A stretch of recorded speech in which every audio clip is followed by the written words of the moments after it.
Good day mga kamaster, purihin Diyos sa kanyang kadakilan, papurihan natin siya ng buong kapanalan. For this video mga kamaster, ay maglalagay tayo ng blower ng ating mini amplifier.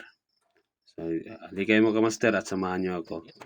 Panoorin nyo po paano ko po lagyan ng blower ang ating mini amplifier. So, una kong ginawa dito mga kamaster, ay akin muna siyang binuksan. Pagkatapos mga kamaster, ay sinukatan ko po yung aking blower sa aking paglalagyan. At itinapat ko po yan sa kanyang amplifier. Itinapat ko po yan sa kanyang heatsink. At dito mga master ay binaklas ko muna yung tornilyo ng kanyang transformer. Kasi dyan tayo kukuha ng supply. Papunta sa ating 12 volt supply.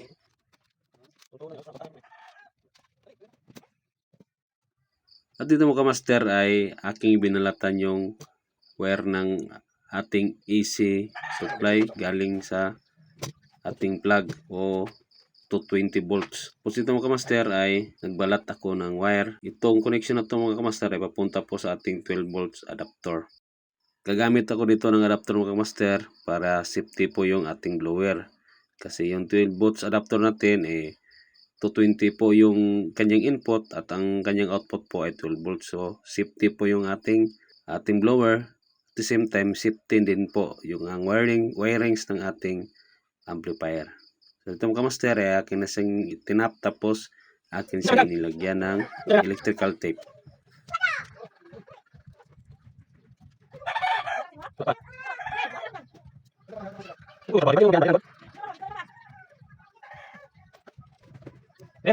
So bali dalawa po yan mga master. So dalawa din yung nilagyan natin ng electrical tape para safety po talaga. At ito mga master ay akin isang sinubukan kinunikta sa ating 12 volts adapter. At pagkatapos ng mga master ay atin din ikinunikta yan sa ating 12 volts DC blower para masubukan natin kung maayos ba yung ating pagkagawa. Yung master, binalatan ko lang po yung wire niya at saka itinap ko po yun sa ating 12 volts adapter.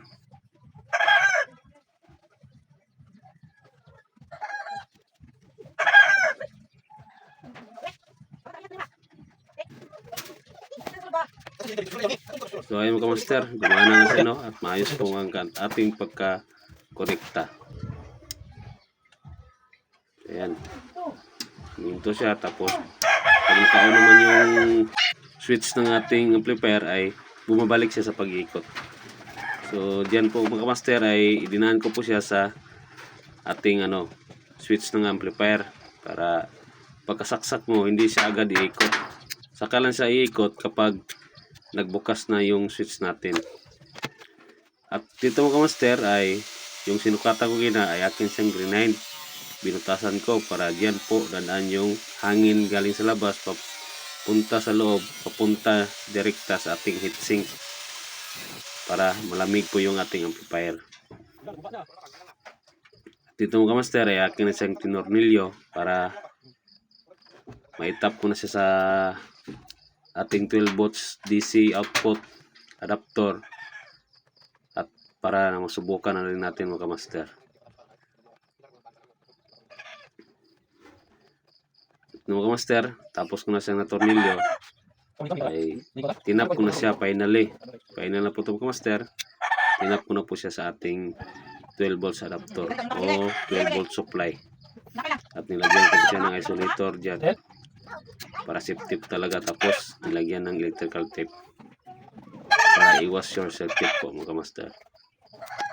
At dito mga master ay yung sobrang wire niya ay akin siyang electrical tape tapos nilagyan ko ng glue. At dito mga master ay akin ang ibinalik yung kanyang takip. So pagkatapos ng mga master ay akin siyang tinornilyo. Okay.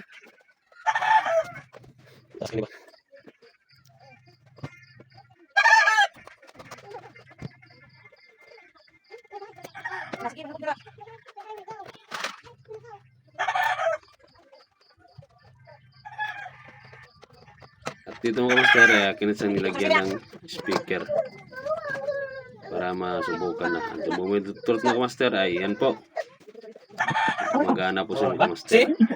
So, ayan. Wala pong mintis yung pagkalagay natin mga master, no?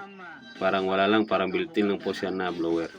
So hanggang dito lang po mga master. Sana may natutunan kayo sa ating multi tutorial. Hanggang sa susunod na video mga master. God bless you all po. Thank you. Kwarto. Walang mintis. Uyab-uyab ron si Kahuander Jan